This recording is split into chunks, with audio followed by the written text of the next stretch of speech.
Agad na rumusponde ang PNP Maritime Group sa isang bangka na nasiraan ng makina habang bumabiyahe sa karagatang sakop ng Bongao at Cebu to Tawi-Tawi noong Enero 30 taong 2026. Ayon sa ulat ng First Special Operation Unit, nakatanggap sila ng tawag mula sa MLP Yaksa na patungo sana sa Cebu nang tumigil ang biyahe dahil sa problema sa makina. Sa koordinasyon ng Tawi-Tawi Maritime Police Station, mabilis na rumusponde ang mga tauhan ng PNP Maritime Group. Matapos ang operasyon, natagpuan ang nasabi bangka at ligtas ang lahat ng pasahero.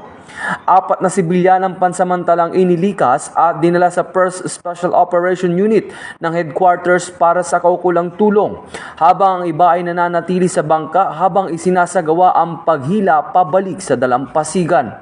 Pinuri ni PNP Chief Police General Jose Melencio Natates Jr. ang maagap at maingat na pagtugon ng Maritime Group, lalo na sa mga sitwasyong nangangailangan ng mabilis at maingat na pagtugon.